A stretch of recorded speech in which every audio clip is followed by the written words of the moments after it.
My stepdaughter wants her real dad to give her away. Plus updates. Original post. My stepdaughter will be getting married on August 3rd. The wedding planning has consumed most of her and her mother's life for the past 6 months. I say her mother because we aren't married, though we've lived together for 10 years. My stepdaughter graduated last December from university. I paid for her to go to college. Though it was a state school, it still ran $40,000. She does not have a job and has been living with us for the duration of her college career and since her graduation. I also bought her a car to get back and forth from school when she finished high school. From time to time, her deadbeat father would pop into her life and she would fawn all over him.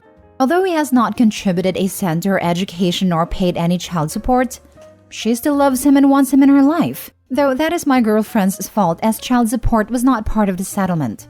He stays long enough to break her heart by skipping town and breaking some promise that he made her. So, the wedding venue holds 250 people max. I gave them a list of 20 people that I want invited, since I was paying for everything. They told me that was no problem and they'd take care of it. So, I let these people know they'd be getting an invite and they should save the date. The Saturday, I saw one of my friends on this list at a golf course and asked if he was coming. He told me that he wasn't invited. He told me that he got an announcement but not an invitation. He had it in his backseat, along with probably 6 months of mail and showed it to me. Sure enough, it was just an announcement.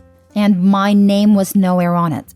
It had her dad's name and her mom's name, and not mine.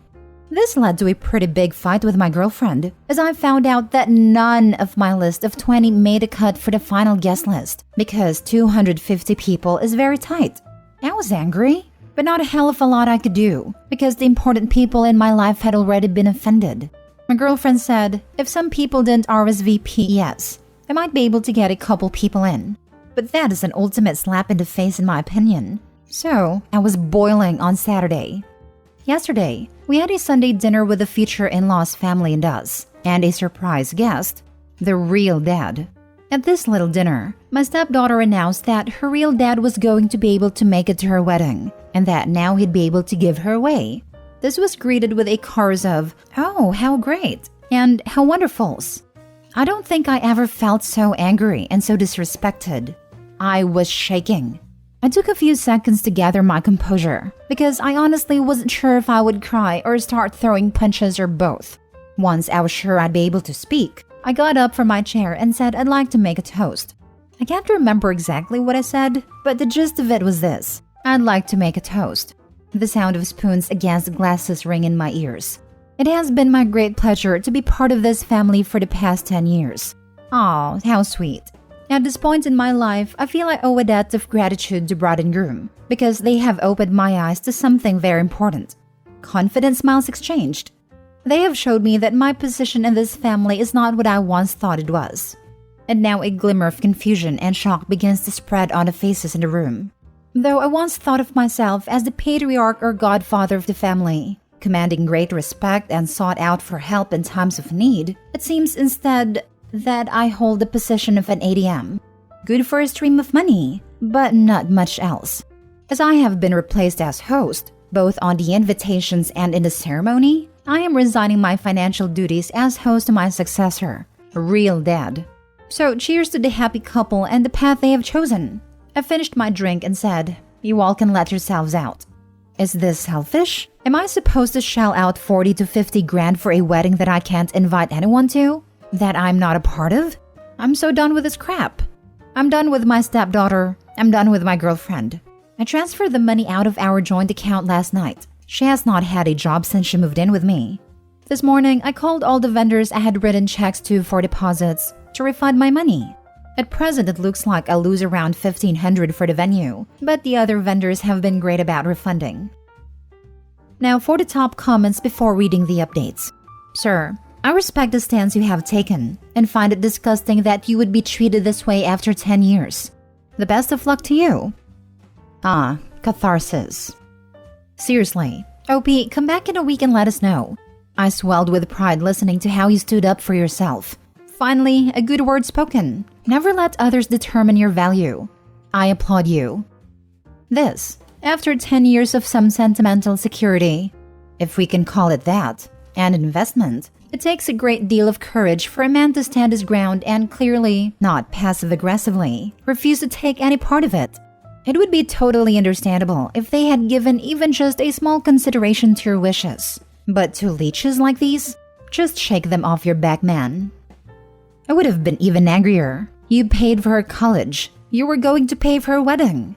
And they couldn't even do the bare minimum of inviting your 20 people? That is just pure disrespect towards you. I would get out of that toxic environment right away.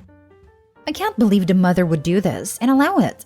As a woman who got dealt a deadbeat addict horrible piece of crap from my son's father, I'm amazed.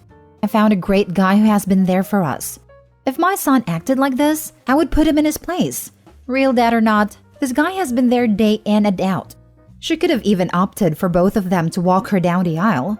The worst part is, here is this man who grew to love her as his own. So much so that he wanted to invite people he loved to share in celebrating her love, and she basically said, screw that. Didn't even tell him. Just hid it behind his back. You handled that beautifully. I'm a young woman with both a real dad and stepdad in my life that I love very much. I've often wondered which would walk me down the aisle. My two dads hate each other, so I worry about offending the other. Would you have felt better if she asked the both of you to walk her down the aisle? As in one dad on each arm? Your situation is probably different than ours. If real dad has contributed time and money to raising you throughout your life, has shared in alleviating the anguish that is bringing up a teenage girl rather than contributing to it, then you should be fine. Ask them both to meet you. Ask them both to do it as a favor to you. No man could refuse that. Very true. Sometimes you have to put your differences aside for the sake of someone else's happiness. My sister and I have a very similar situation. Our real dad has never paid for a single thing. It has hardly been in our lives at all. He was and is an alcoholic, and my mom chose to take him out of our lives when I was 2 and my sister was 5, and then she married another man when I was 6. Our last names were switched to his last name, and when my mom and stepdad got divorced when I was 12, he paid child support for us until 18. We've been calling him dad since I was 5, and consider him our dad. Even though since I was 13, we started seeing our real father a couple times a year. We call them both dad. To clarify to each other which dad we are talking about, we say dad 1 or dad 2. Anyways, I would 100% get my stepdad to walk me down the aisle, even though I know this would hurt my biological dad. My stepdad is the one who has taken care of me, and is the one who deserves to give me away. My sister, on the other hand, would get my biological dad to give her away, I believe. Maybe even get them both to give her away like Opie suggested. But I think you have every right to be angry as they're unappreciative and taking advantage of you. Your stepdaughter sounds like a spoiled brat who has kept her biological dad on a pedestal no matter how lame of a father he has been. And your girlfriend is ridiculous. If I try that crap, my mom would lose it on me for being so ungrateful. And they're not just being ungrateful for financial stability, it's the stability of the family. And father, that's important too. You did the right thing withdrawing your financial help to this wedding, if these two women are really the selfish. Now for the first update. The immediate aftermath was tantrum and people sitting there mumbling while not actually saying anything to me, but to each other. After much yelling with a girlfriend about me being selfish, I spent the night in my home office and no one knocked on my door. Not once. Today's aftermath is kind of depressing for me. Girlfriend brought me the bride's wedding planner to show me how much work I was ruining. I thumbed through it and found a page in the music section for father-daughter dances. All of the songs were catered to real dad's taste. So I thought they were just being disrespectful, but now I'm feeling like they never really gave a crap at all, especially since the menu included 2 ingredients I'm allergic to. That actually made me laugh. Either way, I'm glad to be done. Return to planner and ask her when she and bride could move out. Also, I never promised to pay for the wedding. I offered them the use of my home when they were sure it was going to be small. But other than that, all I've heard is how it's the bride's family that should pay. So, let it be the bride's family then, aka not me. Final update a week later. Girlfriend and bride are now moved out. They're moving in with the groom. It was very hard not to be petty with some of the belongings they took with them, but it's done. And I switched out the locks and now it's time for a brew. I can't believe how popular the story got, but I feel good to be given support by so many. If I find out what happens with the wedding, I'll let you know, but I can't guarantee that I will put in the effort to find out. From what I've heard, they're trying to scale things back and get his parents to help out. Girlfriend burned bridges when I found out she tried to write herself a check on our joint account the day after the unpleasantness. By then I had already moved money, so I guess I'm a bigger jerk than her. But I could feel it coming. That's all. Thanks. Sometimes you're having a kind of murky day with less than fun thoughts. Then you read something like this and just kinda appreciate that your problems are nowhere near as absurd as this guy's. Reddit has made me feel better about my late mother-in-law. She sucked, but at least she wasn't bad crap crazy. My mother-in-law and I have a good functional relationship, but I suppose if we weren't related, we wouldn't seek out each other's company. Our personalities don't complement each other, and there have been times where it's felt a bit strained or awkward. But my goodness me, she's such a wonderful person. She's generous, steps in to help whenever she can, keeps her head in a crisis, and can basically handle anything. Reddit has made me realize that the people worth keeping close are the good people, not the people you click with. I used to make jokes about having a typically awkward relationship with my mother-in-law, but not now. I bet the parents of the groom are on his case to not marry into such a messy and toxic family. This was my thought too. How is groom's family reacting? Like, do they want him to bail, or were they in on the fleecing? I'd say at least two options. Either they're trying to tell groom to bail and refusing to add money to the wedding, or they're cursing OP along with ex-girlfriend and bride, then trying to mooch off someone else. There was a post like this where the biological dad paid for the wedding, and then the daughter said that she wanted the stepdad, the guy the mother cheated on bio dad with, to walk her down the aisle. And then the bio dad cut the daughter off and didn't even speak to her even when he was dying, saying his last words. It was her mom's idea too, and then she wouldn't listen when literally everyone, aside from mom and stepdad, told her what a horrible idea that would be, and she should let bio dad do it. I still think mom secretly wanted a final FU to deny him the one singular honor he'd been looking forward to for 24 years. She got that, and then apparently just watched as her daughter tore herself to pieces, with regret over the irreparable damage that had been done. Last story. How to tell my female 35, family and friends that my partner male 42 doesn't owe them anything just because he's rich. My partner, not married, is generally considered rich. He's a good person, with a good career and is a good caretaker. He loves and helps his family any way he can. He's a good father, even a good ex-husband to his ex-wife.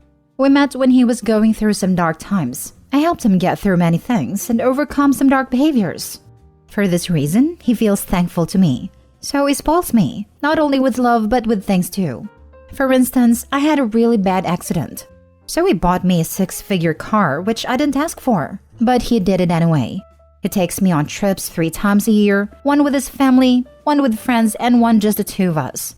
He spends money on cars, technology, and travels. But that's about it. We don't go to fancy places. We don't buy expensive jewelry or wear designer clothes. This is where my problem starts. My mom suddenly stopped working and asked me to pay for her car while she looked for a job. This was 2 years ago. She stopped working and I'm stuck with her car note. My siblings expect me to pay for their kids' parties because I can afford it because my partner is rich. My friend and I went to a concert and I paid for the tickets, and she was supposed to Venmo me for her ticket. But she didn't because I don't need the money. During a house party, some friends asked me to buy the good liquor just because I can, and got upset when I didn't. Siblings expect me to pay when we go out to eat. I don't even offer to pay. They tell me what they want for Christmas, things that I don't even have, like an LV bag. And the things I need to buy for my nieces and nephews for Christmas? Expensive things. How can I tell everyone to just stop expecting me to use my partner's money to buy them stuff? As I said before, we're actually very frugal when it comes to everything else. Tell them point blank, and stop spending time with people who take advantage of you. It's going to be an uphill battle, since you've let them treat you like this. If someone asks you for a bag, either ignore them or ask them point blank why they're asking for a bag, or ask them for something at a similar price point. You're almost certainly going to lose friends over this. If they ask for an LV bag, buy them a knockoff. Your family and friends have a lot of nerve putting expectations on you when you're not even married to your partner. But we teach people how to treat us. It sounds like your partner is a kind and generous man. Would this be easier for you if you remind yourself that you're not being kind to him by removing his ability to decide how to spend his money?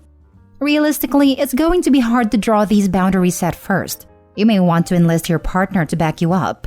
Not to blame you for not letting you spend the money, which would be unfair to him, but to say things like, "We've been trying to keep to a budget for gifts," or "We've been examining our financial priorities, and we're cutting back on dining out." Just consistent messaging. The phrase, "Sorry, it's not in the budget," may be your friend. It doesn't imply that you don't have the money, just that you've chosen to allocate your funds in other ways. I would do a combination of things. 1. Set boundaries and expectations for things like gifts up front. What would the kids like for Christmas? I'm budgeting X dollar per child and Y dollar for adults this year. If you're going out to meal with your siblings, don't agree to go to expensive places and ask for separate checks up front or ask your sibling to pay and send them the money. Don't agree to pay for things like parties. There will probably be an extinction burst where they ask you for even more stuff to see what they can get you to take on. But if you hold firm, they will eventually stop asking. 2. For your mom and her car payment. Well, depending on your relationship with her and her ability to work, you may either be stuck paying off the car and then never agreeing to take on an expense like that again, or having a frank conversation with her about what her plans are for resuming work and taking the payment over again. It sounds like your mom has decided that you're her retirement plan, so you may also need to do some thinking about how you're going to manage that.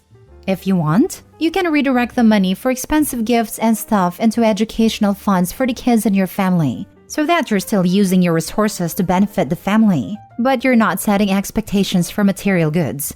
And let's face it, they're going to come to you when it's time for college anyway. Might as well get ahead of it. Thank you for your comment. You have great ideas. I'm going to start telling them I have a budget for everything. Christmas, birthdays, etc. You're right. My mom thinks I'm her retirement fund. She's always mentioned it since I was little. She would say things like, I need to save money to buy her house when she's old. But now, she's using me to pay for a car. The car is in my name because she doesn't have good credit. So I guess I'm stuck with it unless she finds a job. But that's the last time I use my credit to help her buy anything.